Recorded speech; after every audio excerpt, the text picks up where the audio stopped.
இறைவனுடைய கருணையினாலே ஒவ்வொரு வருடமும் சோழிங்கநல்லூரில் மட்டும் தொடர்ந்து பாரதம்.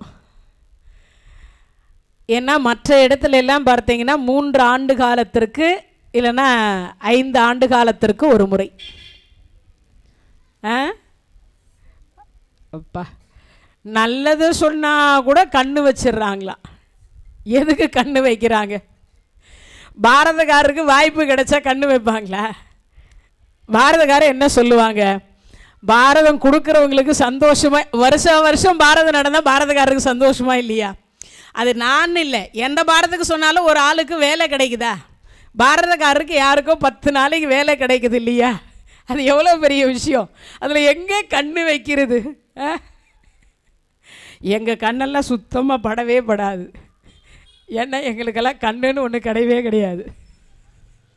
அதான் நிஜம். அதனால் கண்ணெல்லாம் வைக்கல. ஏன்னா நிறைய பொருளாதார பிரச்சனை, இட பிரச்சனை, அதுக்கப்புறம் எடுத்து யார் செய்கிறதுன்ற ஒரு பிரச்சனை, அதெல்லாம் நிறைய இருக்குது. அதுக்காக சொல்ல வந்தேன். ஏன்னா தொடர்ந்து செய்கிறதுன்றது நம்ம நினைக்கிறோம் என்னமோ வருஷம் பண்ணுறாங்க, நல்லா பண்ணுவாங்களா ஒரு கேள்வி வரும். ஆனால் அதையும் தாண்டி வருடத்திற்கு வருடம் இன்னும் சிறப்பாக அப்படின்னு நம்ம குறைஞ்ச நாள் பண்ணால் கூட சோழிங்கநல்லூரை பொறுத்த வரைக்கும் ஒரு 18 நாள் வச்சா எப்படியோ, ஒரு 25 நாள் வச்சா எப்படியோ, ஒரு 30 நாள் வச்சா எப்படியோ, அதை 10 நாள்லேயே நம்ம கொடுக்குறோம். அதான் அங்கே இருக்கக்கூடிய ஒரு பெருமையான விஷயம் அப்படின்றது. வருடந்தோறும் பாரதம் வைக்கிறது பெரிய விஷயம் இல்லை, அதை சிறப்பாக பண்ணி முடிக்கிறதா நம்மளுடைய சிறப்பு அப்படின்னு சொல்லிக்கலாம். அதனால இந்த வருடமும் அடியேனுக்கு வாய்ப்பு கொடுத்தமைக்கு நன்றி கலந்த வணக்கத்தை தெரிவித்துக் கொண்டு, மகாபாரதம் ரொம்ப ரொம்ப சிறப்புக்கு உரியது. 4 வேதத்தை ஒரு தட்டில் வச்சுட்டு பாரதத்தை ஒரு தட்டில் வச்சாங்க.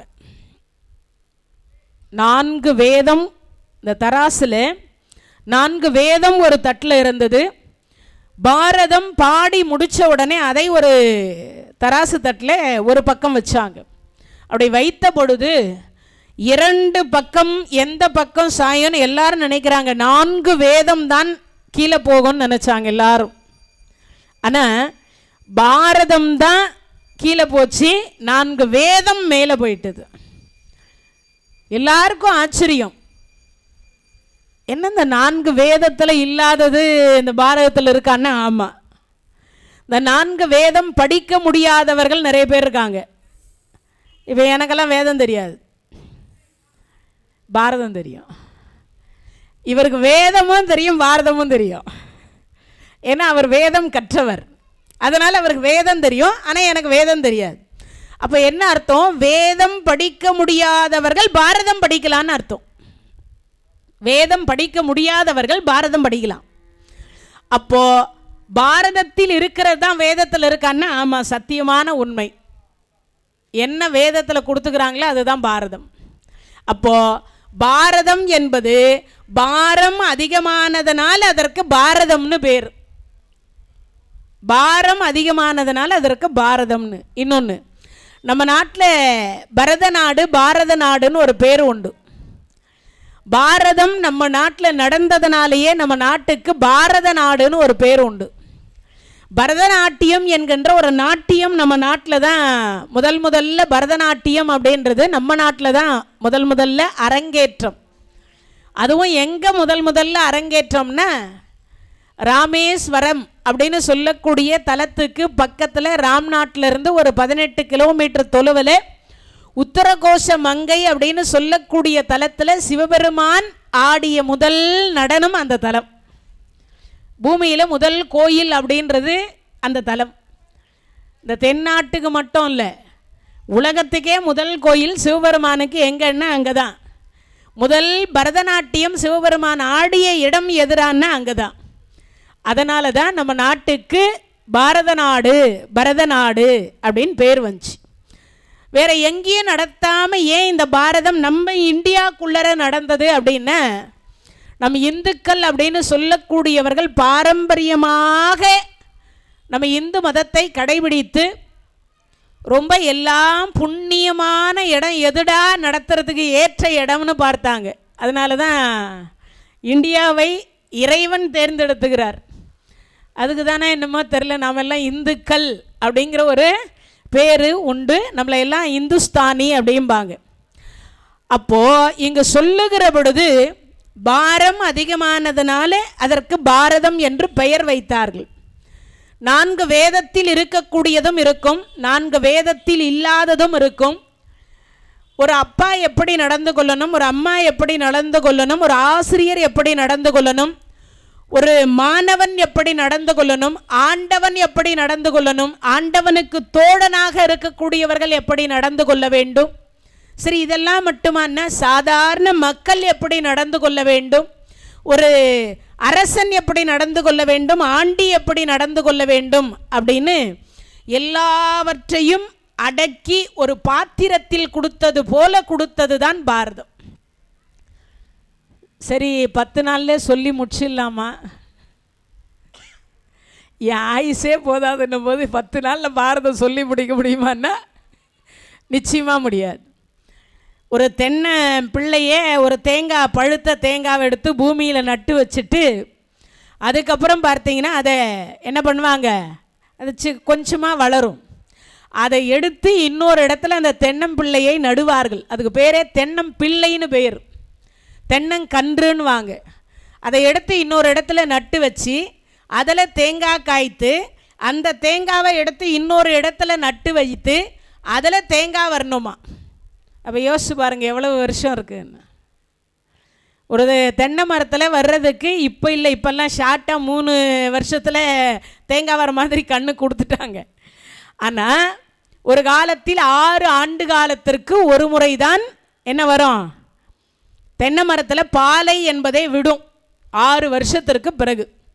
அப்போது 12 ஆண்டு காலம் தொடர்ந்து ஒரு நாள் விடாது இடைவிடாது சொல்லலாமா எதை, பாரதத்தை. நம்மால் 12 நாள் தான் வைக்க முடியுது இல்லையா?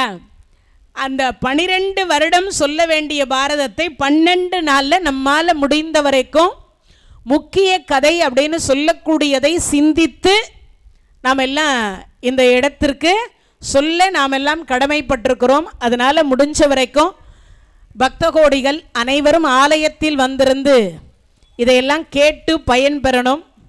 முதல் பாடல் சொல்கிறார், வெள்ளியாராக இருக்கட்டும், நல்லா பிள்ளையாக இருக்கட்டும், எல்லாரும் சொல்லுவது முதல்ல என்ன அப்படின்னா, நீடாலி உலகத்து மறை நாளோடு 5 நிலை நிற்கவே.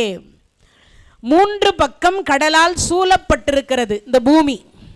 அதில் ஒரு பகுதி தான் மண் பகுதியாக நிலப்பரப்பாக இருக்கிறது.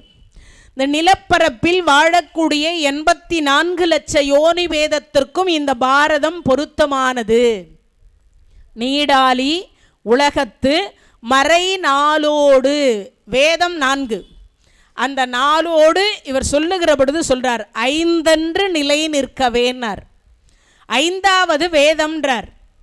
ஏன் 5வது வேதம் அப்படின்னா, அந்த பாரதத்தில் இருக்கக்கூடியதும் இருக்கு, இந்த வேதத்தில் இருக்கக்கூடியதும் இருக்கின்றது, வேதத்தில் அல்லாததும் இந்த பாரதத்தில் சொல்லப்பட்டிருக்கு. அதனால தான் நீடாலி உலகத்து மறை நாளோடு 5 நிலை நிற்கவே. வாடாத தவவாய்மை முனிராஜன். முனிராஜன்னா முனிகளுக்கெல்லாம் ராஜா முனிராஜன். நம்ம எல்லாம் பார்த்தீங்கன்னா ஒவ்வொருத்தருக்கும் ராஜா என்கின்ற பெயர் வைப்போம். முனிவர்களுக்கு, எல்லா முனிவர்களுக்கும் ராஜா யார் அப்படின்னா வியாச பகவான். அவர் தான் முனிராஜான்னு பேர்.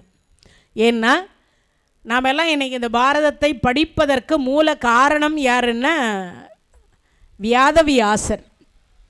வேதத்தை தொகுத்து கொடுத்ததுனால வேத வியாசர் அப்படின்னு சொல்லுவாங்க.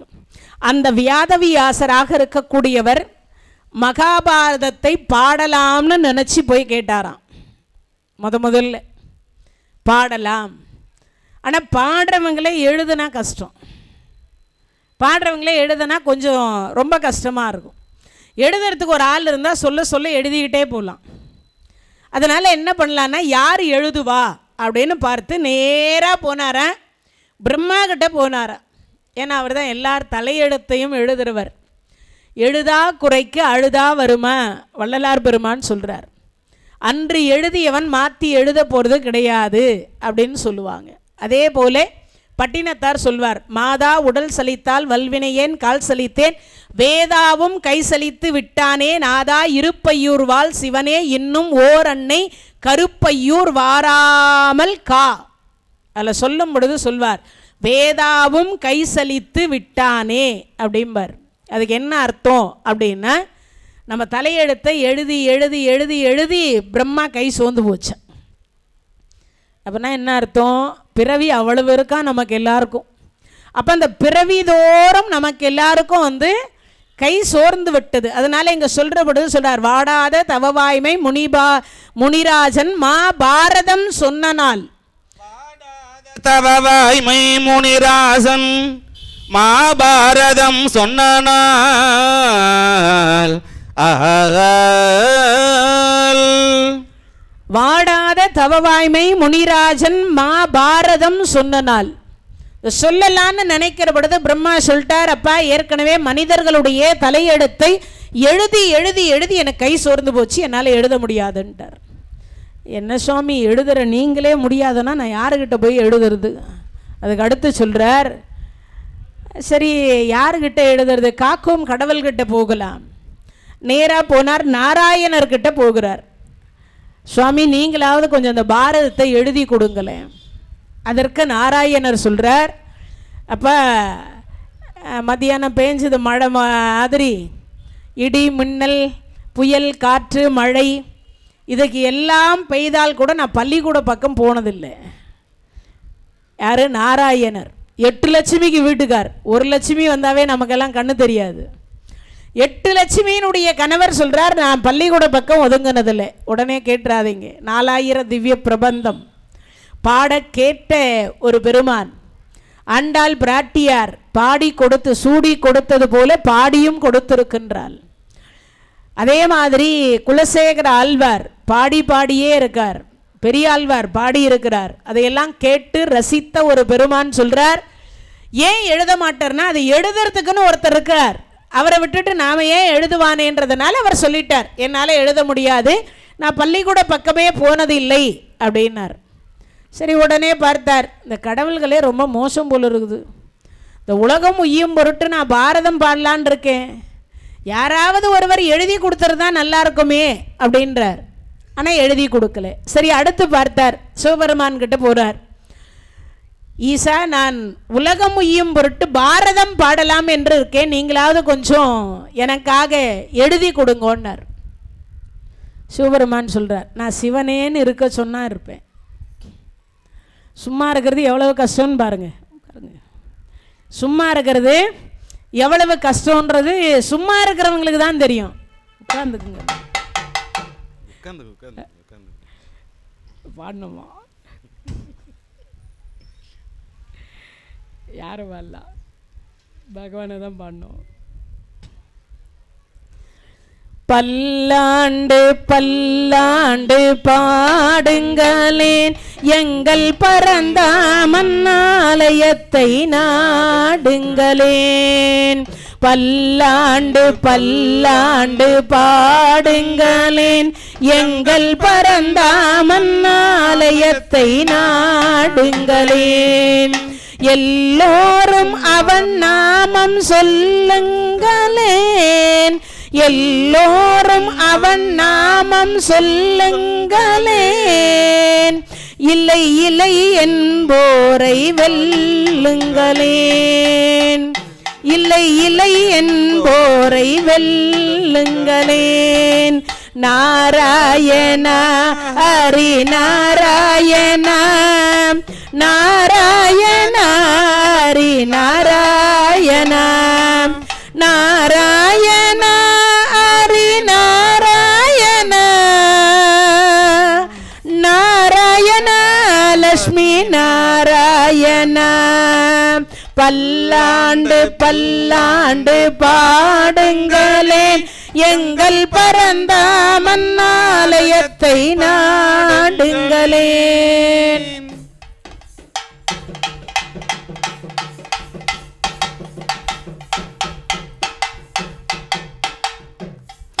இளவேநீர் காலத்து புஷ்பங்களே எங்கள் யமுனா நதி கண்ணன் நயனங்களே தொடுவானில் தவழ்கின்ற மேகங்களே தொடுவானில் தவழ்கின்ற மேகங்களே எங்கள் துவாரகை மாமன்னன் ரூபங்களே துவாரகை மாமன்னன் ரூபங்களே பல்லாண்டு பல்லாண்டு பாடுங்களேன் எங்கள் பரந்தாமன் ஆலயத்தை நாடுங்களேன் என்னாலும் அவன் நாமம் சொல்லுங்களேன் எல்லோரும் அவன் நாமம் சொல்லுங்களேன் இல்லை இல்லை என்போரை வெல்லுங்களேன் நாராயணா ஹரி நாராயணா நாராயணா ஹரி நாராயணா நாராயணா ஹரி நாராயணா நாராயணா லக்ஷ்மி நாராயணா.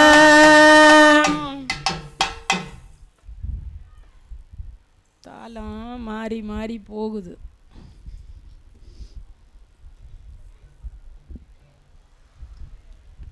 இறைவனுடைய கருணையினாலே நீடாலி உலகத்து மறை நாளோடு ஐந்தென்று நிலை நிற்கவே வாடாதே தவவாய்மை முனிராஜன் மாபாரதம் சொன்னனால் அப்படி சொல்லுவதற்கு ஈசனிடத்தில் போன பொழுது ஈசன் சொல்றார், ஐயா நான் சிவனேன்னு இருப்பேனே தவிர எனக்கு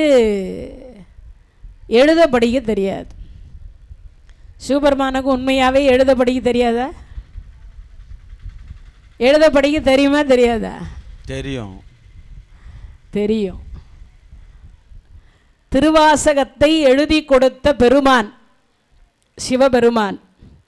மாணிக்க வாசக பெருமான் சொல்ல சொல்ல சொல்ல சொல்ல திருவாசகத்தை எழுதி கொடுத்து கீழே திருச்சிற்றம்பலம் என்று கையெழுத்து போட்டு கொடுத்த பெருமான் சிவபெருமான். அப்போனா சிவபெருமானுக்கு எழுத படிக்க தெரியாதானாலாம் இல்லை, படிக்க தெரியும், எழுதவும் தெரியும். ஆனால் அவர் சொல்கிறார் நான் எழுத மாட்டேன்ட்டார். பிரம்மா கிட்ட கேட்டால் இல்லைன்னார், நாராயணர் இல்லைன்ட்டார், இப்போது சிவபெருமானும் இல்லைன்றார். இதுக்கப்புறம் நம்ம எங்கே போய் யாரை பிடிச்சி எப்படி எழுதுவதுன்னு சிவனேன்னு வெளியில் வரார். சிவபெருமான் சொல்கிறார், அப்பா நான் தான் எழுத மாட்டேன்னு சொன்னேன், ஆனால் என் பிள்ளைகள் எழுதுவார்கள். நான் எழுத மாட்டேன்னு சொன்னேன், ஆனால் என் பிள்ளை எழுத மாட்டான்னு நான் சொல்லவே இல்லையே. நான் தான் படிக்கல, என் பிள்ளைகளை எல்லா படிப்பையும் படிக்க வச்சுக்கிறேன். அதுலேயும் அந்த மூத்த பையன் இருக்கானே, அவன் வாங்காத பட்டமே கிடையாது. சிவபெருமானுக்கும் பார்வதி அம்மையாருக்கும் எத்தனை குழந்தைங்க? சிவபெருமானுக்கும் பார்வதி அம்மையாருக்கும் எத்தனை பசங்க? 3. அப்புறம் இன்னொன்று எங்கே போகிறது? 4 திருக்குமாரர்கள். 4 திருக்குமாரர்கள் தெரிஞ்சு வச்சுக்கணும். மூத்த பிள்ளை பிள்ளையார், 2வது பிள்ளை கால பைரவர், 3வது பிள்ளை வீரபத்ர சுவாமி, 4வது பிள்ளை வேலவராக இருக்கக்கூடிய முருகப்பெருமான். 4 திருக்குமாரர்கள். முதல் பிள்ளையும் கடைசி பிள்ளையும் அருள் என்று சொல்லக்கூடியதில் திருவருளை தருவதில் இருக்காங்க. 2வது பிள்ளை 3வது பிள்ளை 2 பேரும் தவச்சக்தி அப்படின்னு சொல்லக்கூடிய மோன நிலை அப்படிங்கிற தவநிலையில் இருக்கிறாங்க. நாம் எல்லாம் இந்த தியானம் பண்ணுவோம் தெரியுமா, அதுக்கு திருவருளை தரக்கூடியவர்கள் இந்த 2 பேர். ஒன்று கால பைரவர், இன்னொருத்தர் வீரபத்ர சுவாமி. இந்த 2 பேரும் நமக்கு தவநிலையை தருவார்கள். 2 பேர் தவத்தில் இருக்கிறார்கள், 2 பேர் அருள் செய்வதில் இருக்கிறார்கள். மொத்தம் 4 திருக்குமாரர்கள் சிவபெருமானுக்கும் பார்வதி அம்மையார். அதில் மூத்த பிள்ளை அப்படின்றவர் தான் பிள்ளையார். 5 கரத்தனை ஆனை முகத்தனை ஐந்து கரத்தனை யானை முகத்தனை இந்தின் இளம்பிறை போலும் எயிற்றனை நந்தி மகந்தனை ஞான கொழுந்தினை புந்தியில் வைத்தடி போற்றுகின்றேனே.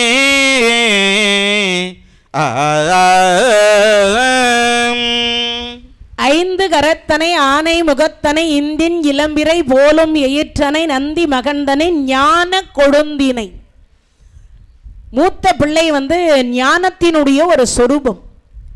அதனால் அவர் சொல்லுகிற பொழுது சிவபெருமான் சொன்னார், என் குழந்தை மூத்த பிள்ளையாக இருக்கக்கூடிய விநாயக பெருமான் எழுதி கொடுப்பார் அப்படின்னு சொன்னார். பிடிச்சு வச்சாலே பிள்ளையார்.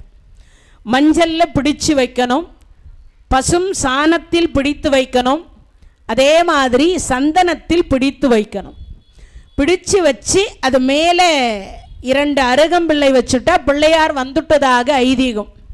பிள்ளையாருக்குன்னு தனியாக போய் சிலை வடிக்கணும்னு அவசியம் கிடையாது, தனியாக கோயில் இருக்கணும்னு அவசியம் கிடையாது.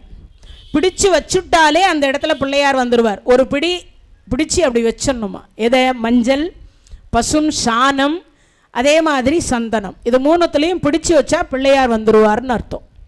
அவருக்குன்னு தனியாக உருவம் அப்படியெல்லாம் புதுசாக இருக்கணும்னெல்லாம் ஒன்றும் அவசியம் இல்லை, பிடித்து வைத்தாலே பிள்ளையார்னு அர்த்தம். அதனால வியாச பகவான் பார்க்கிறார், அப்படியே பிடித்து வைத்த உடனே பிள்ளையார் வந்தார். வியாச பகவானே என்னன்னார், ஒன்றும் இல்லை, இந்த உலகம் உய்யும் பொருட்டு பாரதம் பாடலாம் என்று இருக்கு. சரிங்க சுவாமி, நீங்கள் எழுதி கொடுக்கறதா உங்கள் அப்பா சொன்னார். என்ன அப்போவே பாருங்கள், ரெக்கமெண்டேஷன் இருந்திருக்கு. ஒரு பெரியாள் கையெழுத்து போட்டு கொடுத்தா பாஸ் ஆகும், இல்லைன்னா யாருன்னா ரெக்கமெண்டேஷன் பண்ணி இப்போல்லாம் ஃபோன் பண்ணி சொன்னால் ஐயா சொன்னார்னா உள்ளே விடுவாங்க. சுவாமி தரிசனத்திற்கே ரெக்கமெண்டேஷன் இருந்தால் தான் உள்ளே போக முடியும். எங்கே? திருச்செந்தூர், பழனி, இப்போ திருவண்ணாமலை, எல்லா தலங்கள்லையும் இப்போல்லாம் உள்ளே போகணுன்னாவே ரெக்கமெண்டேஷன் தேவை. அவ்வளவு கூட்டமாக இருக்கும், அவ்வளவு பக்தி நெறியில் போயின்னு இருக்கார்கள் மக்கள். அதனால் நம்ம எல்லாம் யாராவது பெரியோர்கள் பரிந்துரை செய்யப்பட்டால் அந்த இடத்துல சீக்கிரமாக போய் தரிசனம் பண்ணிட்டு வந்துடலாம் இறைவனை. அப்படி சீக்கிரமாக போய் தரிசனம் செய்வது போல இங்கே சிவபெருமான் ரெக்கமெண்டேஷன் பண்ணியிருக்கார். இறைவன் யாருக்கிட்ட? பிள்ளையார். பிள்ளையாருக்கு சொன்ன உடனே உங்கள் அப்பா சொன்னார்னு உடனே, ஓ அப்படியே அப்பா தான் சொல்லி அமிச்சார். ஆமாம், சரிங்க சுவாமி, என்ன விஷயம்? நான் பாரதம் பாடலான் இருக்கேன், எழுதி கொடுங்க. அவரும் முடியாதுன்னார். ஏன்னா நிறைய படிக்க வச்சிருக்கேன்னு சொன்னார் உங்கள் அப்பா, நீயும் முடியாதுன்னு சொல்கிறியே, இந்த கடவுள்களே இப்படி தான் போல இருக்கு. உடனே பார்த்தார், அப்படியெல்லாம் இல்லை சுவாமி, கடவுள்கள் எல்லாம் நல்லவர்கள் தான். ஏற்கனவே பாடி வச்சதை பாட போகிறீங்களா, புதுசாக பாட போகிறீங்களா? இல்லை புதுசாக தான் பாட போகிறேன். நீ ஜாமத்துக்கு 2 பாட்டு பாடிக்கிட்டு இருந்தால் நான் என்ன பண்ணுறது? கிரகப்பிரவேசமாக என்ன தான் கூப்பிடுவாங்க, கல்யாணமாக என்ன தான் கூப்பிடுவாங்க, நெல் விதைக்கணுமா என்ன தான் கூப்பிடுவாங்க, ஒரு பிரம்மோற்சவமாக என்ன தான் கூப்பிடுவாங்க, அதே மாதிரி போனாலும் என்ன தான் கூப்பிடுவாங்க, இருந்தாலும் என்ன தான் கூப்பிடுவாங்க.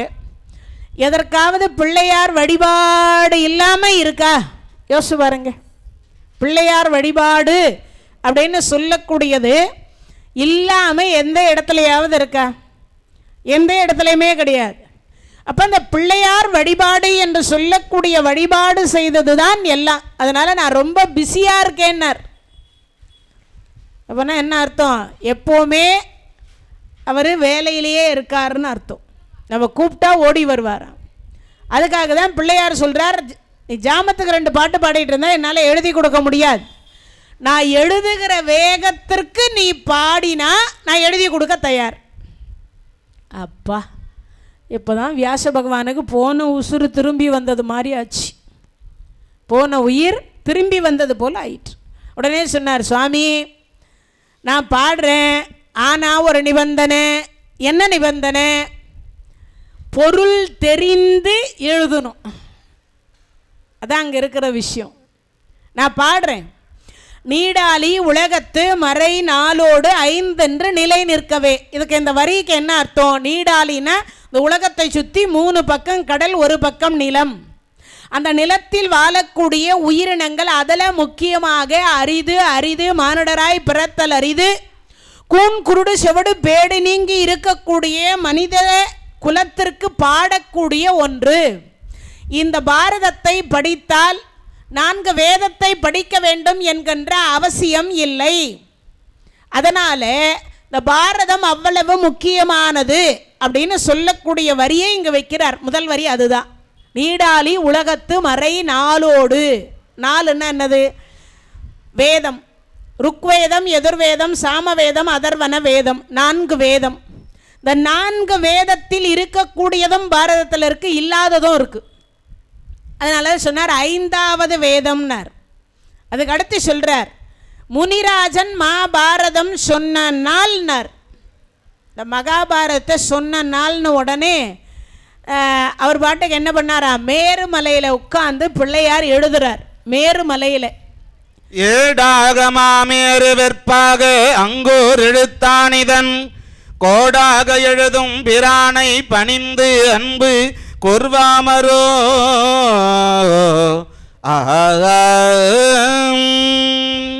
அவர் சொல்லுகிற பொழுது மேருமலையில் இருந்து அந்த நேரத்தில் எழுதுறார்.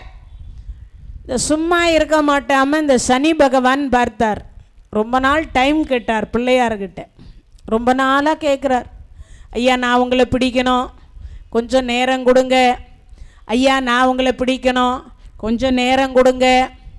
பிள்ளையார் சொல்கிறார், இன்று போய் நாளை வா. எப்போ பார்த்தாலும் இப்படியே கேட்டுருக்கியே. ஒரு நாள் பார்த்தார், எழுந்து போக மறுத்துட்டார் சனி பகவான். எழுத்துப்பூர்வமாக இருந்தால் ரொம்ப நல்லா இருக்குமேன்னார். அக்ரிமெண்ட் போடலாம். சரி, என்ன அக்ரிமெண்ட்? ஒன்றும் இல்லை, எப்போ நான் உங்களை பிடிக்கணும் அதுக்கு ஒரு நாள் கொடுத்துருங்க, அன்னைக்கு வந்து உங்களை பிடிச்சிக்கிறேன். அதுக்கு பிள்ளையார் சொல்கிறார், சரி பேப்பர் கூட பேனா கூட எழுதி கொடுத்துட்றேன்னார். சுவாமி நான் பேப்பரும் கொண்டு வரல, பேனாவும் கொண்டு வரல. அப்படியா, சரி நீயே என்ன வேணுமோ எழுது. சுவாமி பேப்பர் இல்லை பேனா இல்லை சுவாமி, என் முதுகை என்னவா பயன்படுத்திக்கோ, பேப்பராக பயன்படுத்திக்கோ. என் முதுகை பேப்பராக பயன்படுத்திக்கோ.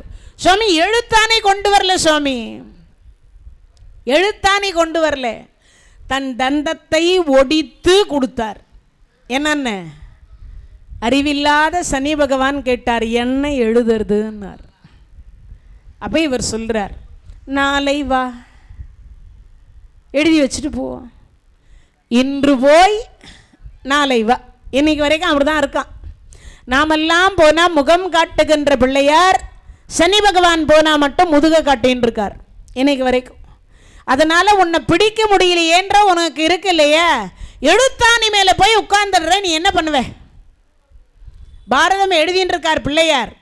ஏன்னா இவர் பாடுறது பாட்டு பாடிக்கிட்டே இருக்கார். ஒரு வினாடிக்குள்ளே 1,00,000 பாடல் பாடுறார். ஒரு வினாடியிலே 1,00,000 பாடல் கட கட கட கட கடகடன் பாடிட்டே போகிறார். யார்? வியாச பகவான்.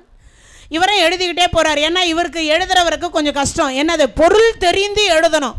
பாடுறவர் பாடிட்டு போயிடலாம், வா பார்த்து இப்படி பாடிக்கிட்டே போயிடலாம். ஆனால் அந்த பாட்டுக்கு பொருள் தெரிந்து எழுதணும், அதானே கஷ்டம். பிழை இல்லாமல் எழுதணும், எழுத்து பிழை இருக்கக்கூடாது. இன்னொன்று, பொருள் தெரிந்து எழுதணும். அதுலேயும் இருக்கா?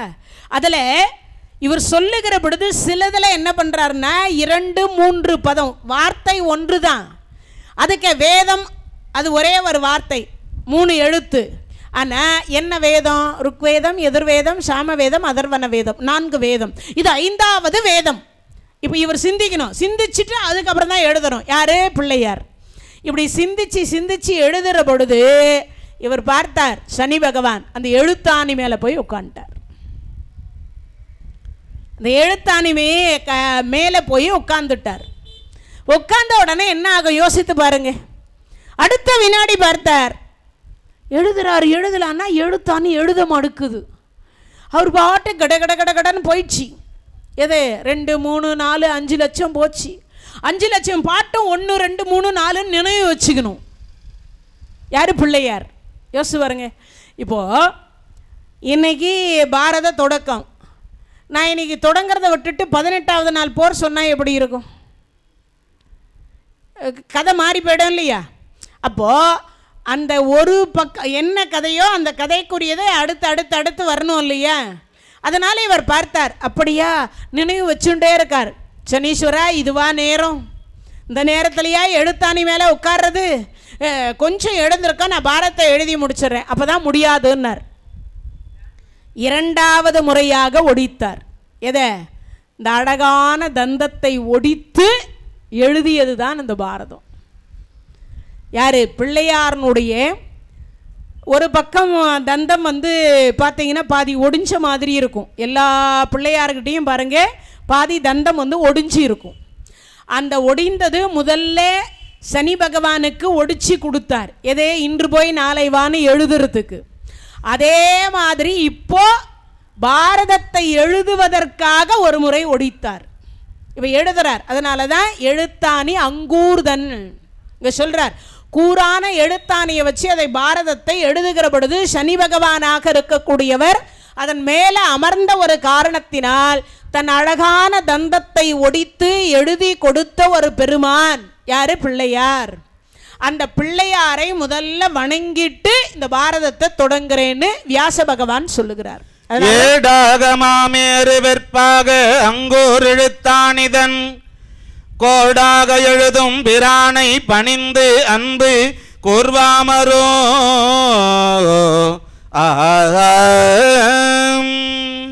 அப்படி இந்த எழுத்தாணியே மேலே சனி பகவான் அமர்ந்ததனாலே அழகான தந்தத்தை ஒடித்து பிள்ளையார் எழுதி கொடுத்த பாரதம். அந்த பாரதம் இன்றைய தினத்திலிருந்து தொடங்குகிறது. பிள்ளையாரனுடைய திருவருள் கிடைக்கும், திரௌபதி அம்மனுடைய திருவருள் கிடைக்கும், பகவான் எம்பெருமான் கிருஷ்ணனுடைய திருவருள், பஞ்சபாண்டவர்களுடைய திருவருள், சூரியன் சந்திரன் உள்ள நாள் வரைக்கும் இந்த பாரதத்தை நாமே வழிவடியாக வம்சமாக கேட்டுக்கொண்டு வந்தோமே. ஆனால் மலடியும் பிள்ளை பெறுவாள். பாரதம் கேட்டால் என்ன புண்ணியம்? பாரதம் கேட்டால் என்ன புண்ணியம்? ஒரு கேள்வி வரும். இன்னைக்கும் பாரதம் கேட்டீங்கன்னா மலடியும் பிள்ளை பெறுவாள். குழந்தை இல்லாதவங்க இந்த 10 நாள் பாரதம் கேட்கலாம். நாளை மறுதினம் இடும்பி முக்கால ஞான குறி. இடும்பி குறி சொல்லுதல். ஏற்கனவே பார்த்தீங்கன்னா நம்ம கோயிலையே கூட இடும்பி குறி சொல்லி பழம் சாப்பிட்டு அதுக்கப்புறம் 13 ஆண்டு காலமாக என்னமோ குழந்தை பாக்கியம் இல்லாமல் இருந்து குழந்தை பிறந்ததற்கு சாட்சியாகவே இருக்கிறார்கள் நிறைய பேர் இங்கேயே. அதனால் அப்பேற்பட்ட ஒரு சிறப்பு ஒரே நாளில் பாரத கதையை முழுமையாக கேட்கக்கூடிய ஒரு பாக்கியம் கிடைக்குது வர வெள்ளிக்கிழமை அன்றைய தினத்தில். அதனால் இந்த பாரதம் கேட்டால் மலடியும் பிள்ளை பெறுவாள். சரி, அதுக்கப்புறம் நமக்கெல்லாம் தனம் தரும், கல்வி தரும், ஒரு நாளும் தளர்வறியா மனம் தரும், தெய்வ வடிவு தரும், நெஞ்சில் வஞ்சமில்லா இனம் தரும், நல்லன எல்லாம் தரும். உலகத்தில் எத்தனை கோடி நல்லது இருக்கோ அவ்வளவுங்க தரக்கூடியது பாரதம். ஒரு காலத்தில் பயபக்தியோடு பாரதம் கேட்டாங்க. இன்றைக்கி பாரதம் சொல்கிறதுக்கு ஆள் இருந்தாலும் கேட்குறதுக்கு ஆள் இல்லை. கேட்டால் டிவியிலே பாரதம் கேட்குறேன்றாங்க, டிவியிலே போட்டாங்கன்றாங்க. ஆமாம், அதுக்கப்புறம் பார்த்தீங்கன்னா டிவியில் போடுறது அவங்க கற்பனை கதையும் அதில் உள்ள நுழைச்சிக்கிறாங்க. ஆனால் நாம் அப்படி கிடையாது. இந்த செய்யுளில் என்ன சொல்லியிருக்கிறார்களோ அதை மட்டும்தான் நம்ம எல்லாம் சொல்ல போகிறோம். அவங்க நம்மெல்லாம் பார்க்கணுன்றதுக்காக நிறைய கிளை கதைகளெல்லாம் உள்ளே நுழைச்சிருப்பாங்க, அவங்க கற்பனை கதையெல்லாம் உள்ளே நுழைச்சிருப்பாங்க. ஆனால் இது அப்படி கிடையாது. ஏற்கனவே நம் முன்னோர்கள் என்ன நமக்கு பாடி அருளி கொடுத்துருக்கிறார்களோ அதை சொல்கிறோம். அதனால் தனம் தரும், கல்வி தரும். கல்வி அறிவே இல்லாத குழந்தைங்களுக்கு கல்வி தரும். வறுமையில் இருக்கக்கூடியவர்கள் செல்வந்தனாக ஆவார்கள். பாரதம் கேட்டால் நமக்கெல்லாம் வறுமை தீருமா. அதே போல பாரதம் படித்தால் நமக்கு வறுமை தீரும். சரி, இது மட்டும்தானா அப்படின்னா கல்யாணம் ஆகாதவர்களுக்கு கல்யாணம் ஆகும், குழந்தை பாக்கியம் இல்லாதவர்களுக்கு குழந்தை பாக்கியம் கிடைக்கும், நல்ல மனைவி நல்ல குழந்தைகள் பெறுவார்கள். சரி, இது மட்டும்னா மனம் வந்து தூய்மை அடையும். பாரதம் கேட்டால் மனசு வந்து தூய்மையாக இருக்குமா. தீய பழக்க வழக்கங்கள் வராது. அதே மாதிரி தீய நண்பர்கள் சேர்க்கை இருக்காது. தீய எண்ணங்கள் நம்ம மனசில் வராதான். எதை கேட்டா? பாரதம் கேட்டா. ஆனால் இன்றைக்கி அப்படின்னு சொல்கிறீங்க மேடம். ஆனால் என்ன வருது? இருக்கிறவங்க அத்தனை பேருமே துரியோதனா தான் இருக்கிறாங்கன்ற. எந்த பக்கம் வழின்னு கேட்டிங்கன்னா, சோழிங்கநல்லூருக்கு எந்த பக்கம் வழின்னு நீங்கள் மேடவாக்கத்தில் வழி கேட்டிங்கன்னா அவன் இந்த பக்கம் காட்டுவான். ஒருத்தன் காட்டுவான் இப்படியெல்லாம் கிடையாது, அந்த பக்கம் போகணுவான். ஒருத்தன் சொல்லுவான் நான் இப்போ தான் சோழிங்கநல்லூர்லேருந்தே வந்தேன், இப்படி தான் வந்தேன்பான். அவனா என்ன அர்த்தம்? ஒரே ஊருக்கு 4 பேர் 4 விதமாக வழி காட்டுவாங்க. இப்போ அந்த மாதிரி ஆயிடுச்சு. இப்பெல்லாம் அந்த மாதிரி ஆயிடுச்சு. அதனால பாரதம் என்று சொல்லக்கூடியதை கேட்கின்ற பொழுது நமக்கெல்லாம் என்ன வருமா? அறிவு என்று சொல்லக்கூடியது. மனம் தூய்மை அடையும், வறுமை தீரும், நோய் தீரும். ஒரு காலத்தில் 18 நாள் பாரதம் சொல்லுகிறதுக்கு முன்னாடி இங்கே வந்து ஒரு பண்டார பெட்டி வைப்பாங்க. பண்டார பெட்டின்னா என்னது?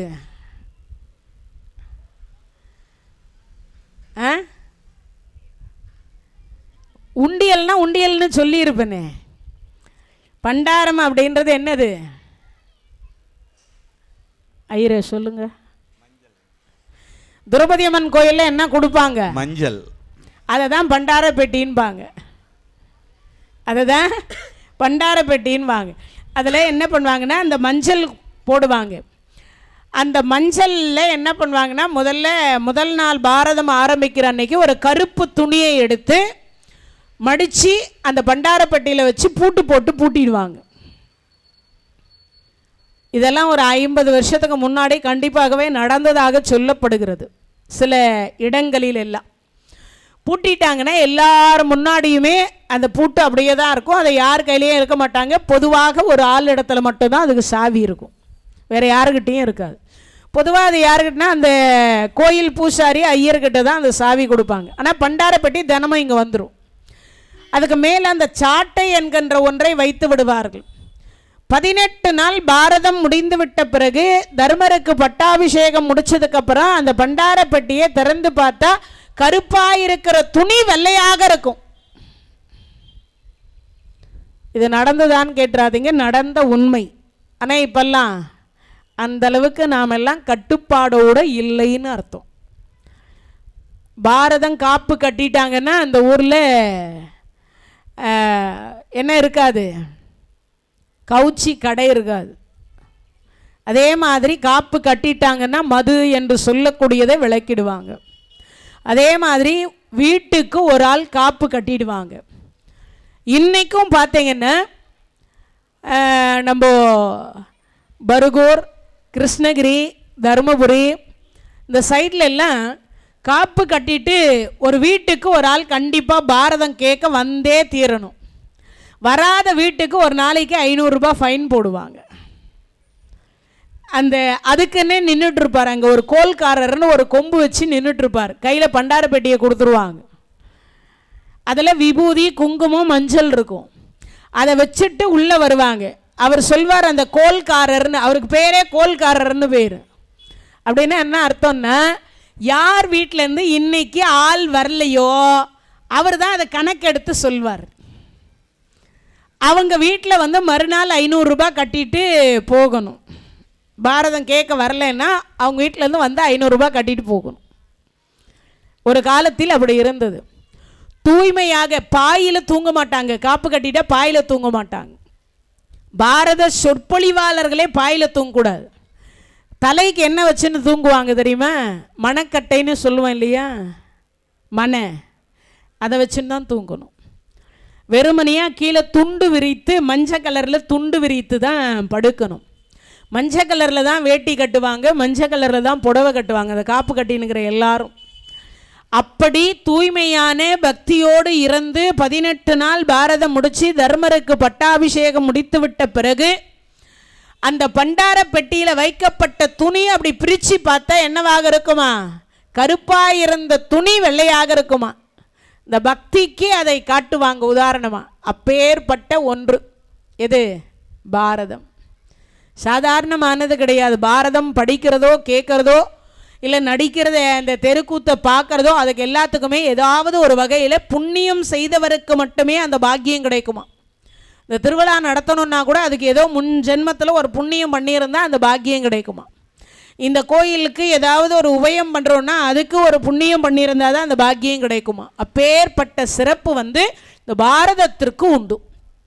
அப்பேற்பட்ட சிறப்பு இந்த பாரதத்திற்கு உண்டு. அதனாலே நமக்கு வர இருக்கக்கூடிய இன்னும் ஒரு 10 நாள் இருக்குது. இந்த 10 நாளும் பாரதம் முடிஞ்ச வரைக்கும் வீட்டில் இருக்கக்கூடிய பெரியோர்கள் தாய்மார்கள் அனைவருமே இந்த பாரதத்தை கேட்டு பயன்பெறும்படி கூறிக்கொண்டு, இப்போ முதல்ல பாரதம் எப்படி தொடங்கியது அப்படின்னு பார்த்தீங்கன்னா, சந்திரகுலம். நமக்கெல்லாம் ஒவ்வொருத்தருக்கும் ஒரு குலம் அப்படின்னு ஒன்று இருக்கும். சந்திரகுலத்தில் அவதாரம் செய்தவர்கள் பாண்டவர்கள். அதே சந்திரகுலத்திலேருந்து பிரிஞ்சது தான் யாதவ குலம் அப்படின்னு சொல்லக்கூடிய யாதவர்கள். முதல்ல இருந்தது சந்திரகுலம், அதிலிருந்து பிரிஞ்சது தான் யாதவ குலம்.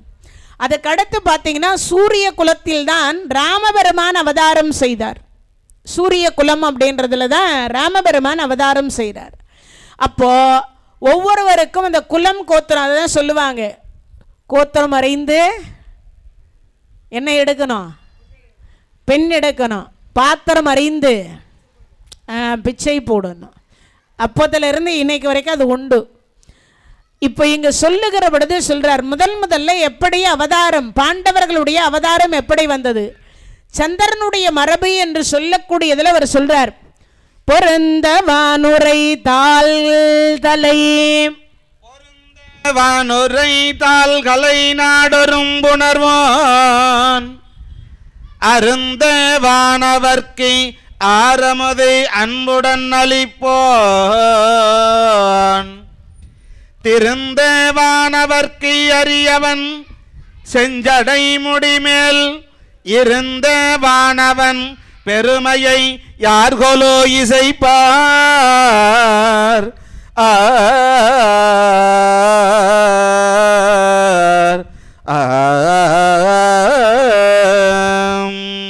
பொருந்த வானுரை நாள்களை நாடோறும் புணர்வோம். சந்திர பகவானுக்கு 27 மனைவிமார்கள். ஒன்றை வச்சே நம்மளால சமாளிக்க முடியல. ஒன்றை வச்சே சமாளிக்க முடியுது. இந்த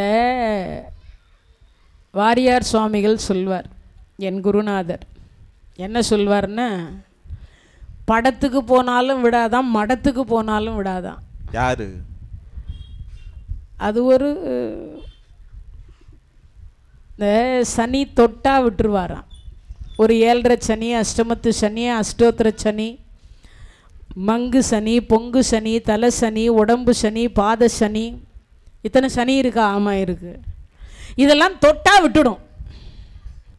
ஆனால் இந்த ஒரு சனி மட்டும் தொட்டா விடவே விடாது, கடைசி வரைக்கும் விடாது. ஆமாம், விடவே விடாது. அது என்ன சனின்னு கேட்குறீங்களா? சம்சார சனி. வேற யாரும் இல்லை, மனைவி தான். தொட்டா விடமாட்டா.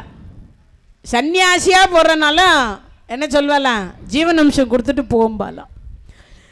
அப்போது ஒரு மனைவியை வைத்தே இவ்வளவு பிரச்சனைனா 27 மனைவிமார்கள். யாருக்கு? சந்திர பகவானுக்கு. 12 ராசிக்கு 27 நட்சத்திரங்கள். தட்சனுடைய 50 பெண் பிள்ளைகளில் 27 பெண் பிள்ளைகளை திருமணம் செய்து கொண்டார். அதுதான் அஸ்வினியிலிருந்து ரேவதி வரைக்கும் நட்சத்திரங்கள். அதனால் இங்கே சொல்லுகிற பொழுது வில்லியாரார் சொல்லுகிறார், ஒரு நாளைக்கு ஒரு பெண்ணோடு இருக்கக்கூடிய பெருமான். அதனால் இங்கே சொல்கிறார், பொருந்த வானுரை நாள் கலை நாடோறும் புணர்வோன் அப்படின்றார். ஒரு நாளைக்கு ஒரு பெண்ணை திருமணம் செய்து கொண்டு அந்த பெண்ணோடு கூட குடும்பம் நடத்தக்கூடிய அழகான சந்திர பகவான். அந்த சந்திரனுக்கு புத பகவான் என்று ஒரு பிள்ளை பிறக்கின்றது. சந்திர பகவானுக்கு புத பகவான். அழகில் அறிவில் சிறந்தவர் புத பகவான். அழகில் மட்டும் இல்லை, அறிவிலும் சிறந்தவர் புத பகவான். அந்தி ஆரணம் மந்திரத்து அன்புடன் இவனை வந்தியாதவர் மண்ணிலும் வானிலும் இல்லை புந்தியாலுயர் புதனெனும் புதல்வனை மகிழ்வாள் தந்தியாவரும் கலிப்புற இருக்கும் நாள் தன்னில்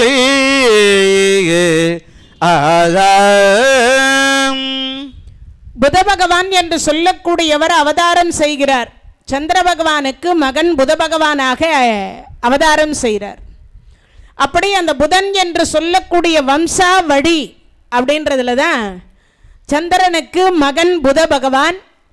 புதன் என்று சொல்லக்கூடியவர் நாள்தோறும் ஆட்சி என்கின்ற பீடத்தில் அமர்கிற பொழுது அந்த ஆட்சி பீடத்தில் நாளொரு மேனியும் பொழுதொரு வண்ணமும், அதாவது எப்படின்னா அந்த ஆட்சி சாதாரணமான ஆட்சி கிடையாது. ஒவ்வொரு நாளும் எல்லா உயிரும் தன் உயிர் போல பார்ப்பாராம். ஆட்சி பண்ண அப்படி இருக்கணும். இன்னொன்று, இல்லை என்கின்ற வார்த்தைக்கு இடம் இருக்கக்கூடாது. இல்லைன்னு சொல்கிற வார்த்தைக்கு அப்படி யார் ஆட்சி பண்ணாங்க? ராமாயண காலத்தில் தசரத சக்கரவர்த்தி 60,000 ஆண்டு காலம் அப்படி ஆட்சி பண்ணார். அரிசி இல்லை, பருப்பு இல்லை, உப்பு இல்லை, மிளகா இல்லை, புளி இல்லை, அது இல்லை, மழை வரல, வெயில் காயுது, இந்த பிரச்சனையெல்லாம் அப்போ கிடையாது. ஏன்? தரும நெறியோடு ஆட்சி செய்தால் மாதம் 3 மழை பெய்யுமா, மாதம் 3 மழை பெய்யுமா. அதனால தான் நீ காலையில் காப்பு கட்டின உடனே மழை வந்துடுச்சு. அப்போ இங்கே சொல்கிற பொழுது சொல்கிறார், சந்திரனுடைய மகன் புதன், புதனுடைய மகன் புரூர்வா, புரூர்வாவினுடைய மகன் ஆய்வு, ஆய்வனுடைய பிள்ளை நகுசன்.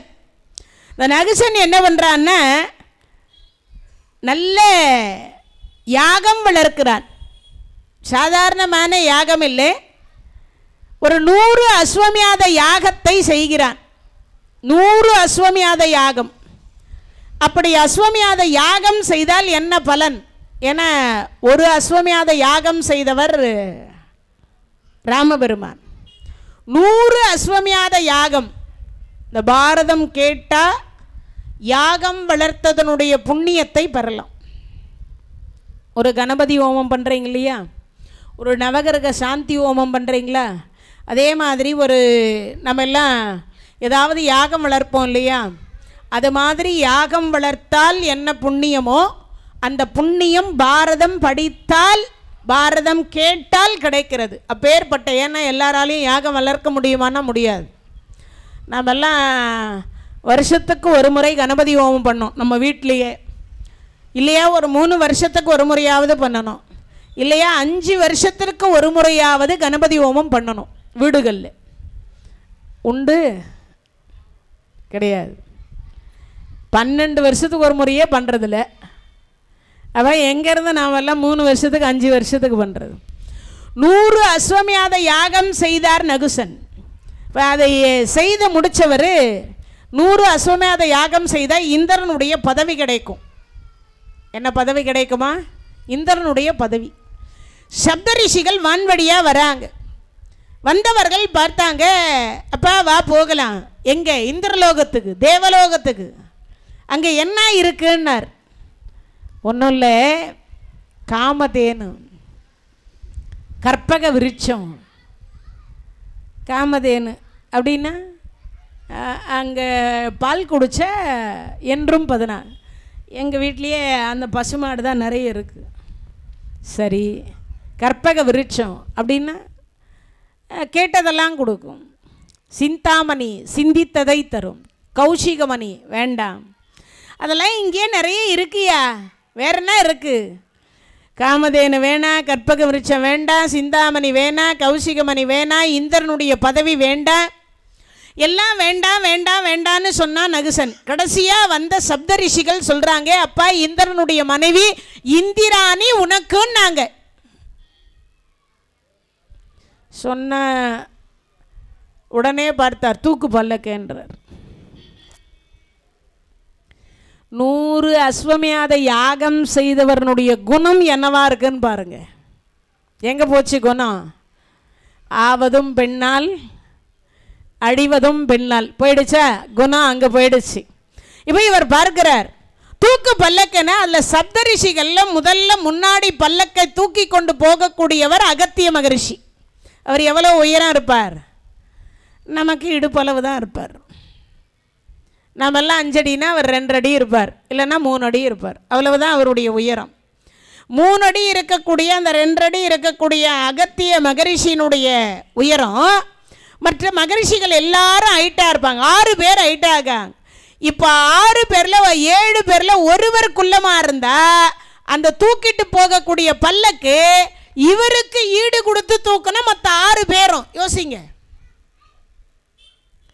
யார் குள்ளமாக இருக்காங்களோ அவங்களுக்கு ஈடு கொடுத்து தானே இவங்க தூக்கணும். அப்போ எப்படி தூக்கிட்டு போவாங்க யோசிச்சு பாருங்க. மெதுவாக தானே போகும் பல்லக்கு.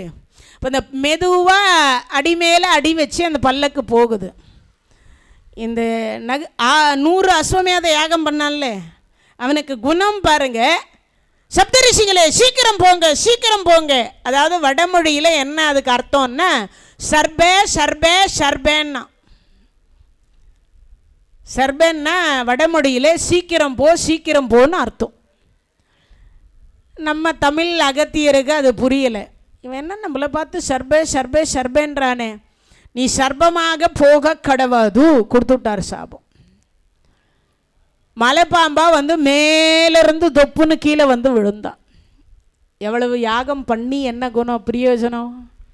அப்போனா என்ன கேட்கணும் கடவுள் இடத்துல? நாம் எல்லாம் நல்ல குணம் கேட்கணும். என்ன கேட்கணும்? நல்ல அறிவை கேட்கணும் கடவுள் இடத்துல. நாமெல்லாம் அறிவு கேட்காதனால தான் என்னவாக இருக்கிறோம். என்ன, ஒவ்வொருத்தருக்கும் அறிவிருந்தால் ஆண்டவனை தொட்டு விடலாம். அறிவில்லாதனால தான் நம்மெல்லாம் இன்னும் தொடாமையே இருக்கிறோம், இறைவனிடத்தில் கிட்ட போகாமல் இருக்கிறோம். அப்போ அறிவு என்று சொல்லக்கூடியதை ஆண்டவனிடத்தில் கேட்கணும். இப்போ மலைப்பாம்பாக கீழே வந்து நகுசன் விழுந்து விட்டான். இப்போ நகுசன் கீழே விழுந்த உடனே மனைவி கர்ப்பஸ்ரீயாக இருக்கிறாள், நிறைமாத கர்ப்பிணி. உடனே கேட்குறா, எங்க எங்க எங்கன்னா. பாம்புக்கு ஏது காது? பாம்புக்கு காது இருக்கா? பாம்புக்கு காது இருக்கா இல்லையா? இருக்குதா? இருக்குதா?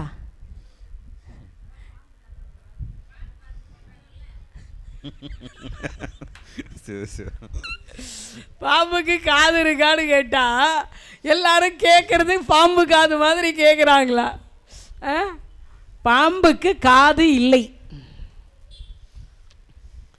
உடனே கேட்டுறாதீங்க, அது மகுடி ஊதுனா படம் எடுக்குது, நம்ம வந்தால் ஓடுது, சத்தம் கேட்டால் ஓடுது, அதுக்கு தெரியாமையா ஓடுது. ஒரு கேள்வி எல்லாருக்கும் வரும். ஆனால் அதுக்கு என்ன அர்த்தம் அப்படின்னா, கண்ணிலேயே செவி திறனை வைத்திருக்கிறார். கேட்கும் திறனை கண்ணிலேயே வச்சுட்டார். அதிசயமான கடவுள் இல்லையா? பாம்பினுடைய செவித்திறன் என்பது கண்ணிலேயே கேட்கும் திறனையும் வைத்திருப்ப. பார்ப்பது கேட்பது ரெண்டுமே அதுக்கு ஒன்று. அதனால தான் அது வேகமாக ஓட ஆரம்பிக்குது. அது காரணமே. அப்படிப்பட்ட ஒரு சிறப்பு. இப்போ ஓடுறார் அவர் பாட்டுக்கு. மனைவி எங்க எங்கன்னா, பாம்புக்கு காதலாத்தனால மறுமொழி பேச முடியாதனால விட்டுட்டார். இப்போ அகத்தியர்கிட்ட காலில் விழுந்து கேட்குறார். என்ன கேட்குறார்? சுவாமி, நான் செய்தது தவறு, தண்டனையும் கொடுத்துட்டீங்க, சாபத்தை கொடுத்துட்டீங்க, இந்த சாப விமோச்சனம் எப்போ?